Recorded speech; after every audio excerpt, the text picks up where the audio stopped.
मित्रांनो नमस्कार, स्वागत आहे तुमचं आपल्या यूट्यूब चॅनलमध्ये। तर आपला हा स्वराज्य गोट फार्म आणि आपल्या एका मित्राचा आपल्याला फोन आला होता की शेळी पालनाची सुरुवात ही किती शेळ्यापासून केली पाहिजे। तर त्यांच्यासाठी हा प्रश्न किंवा उत्तर आहे की शेळी पालनाची सुरुवात करत असताना जर तुमच्याकडे चांगला अनुभव असेल तर तुम्ही 10 पेक्षा किंवा 10 पासून सुरुवात करू शकता। पण तुम्हाला अनुभव काहीच नाही आणि तुमच्याकडे भांडवलसुद्धा नाही तर तुम्ही 2 किंवा 5 शेळ्यापासून सुरुवात केली तरी चालेल। पण शेळीपालन बंदिस्त करत जर असाल तर बंदिस्त शेळीपालन हे करत असताना बंदिस्त फार्मच्या शेळ्या जर तुम्ही खरेदी केल्या तर तुमचा हा व्यवसाय लवकर भरभराटीस येईल आणि यशस्वी हा व्यवसाय तुमचा होण्यासाठी काहीही अडचण येणार नाही। तर तुम्ही 10 शेळ्यापासून जर सुरुवात करत असाल तर तुमची सुरुवात ही झपाट्यानं होऊ शकते।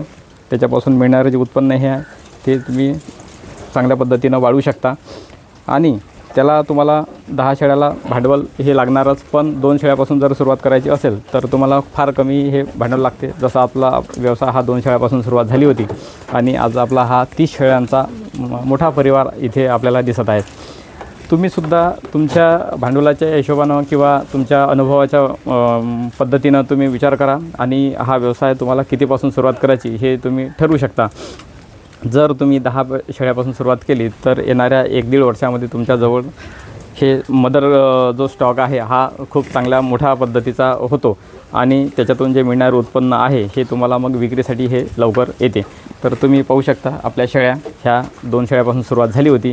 त्यात कालांतरानं आपण जसं आपल्याकडे भांडवल आलं त्या पद्धतीनं आपण थोडं वाढवत गेलो आणि त्या शेळ्यापासूनच हे आज एवढा मोठा परिवार आपल्यासमोर दिसत आहे। तर या पद्धतीचा जर तुम्ही वापर केला आणि बंदिस्त फॉर्मवरून जर तुम्ही शेळ्या घेतल्या तर तुमची भरभराट ही नक्कीच होईल। आपल्याजवळ विक्रीसाठी अजून सध्या तरी नाही आहे पण भविष्यात होईल, म्हणून विक्री आहे का म्हणून कोणीही खरेदीसाठी फोन करू नका। नाहीतर मग आपल्याकडे विक्रीसाठी किंवा बंदिस्त फॉर्मच्या शेळ्या आहे म्हणून तुमच्याकडे उपलब्ध आहे का असा तो विषय होतो।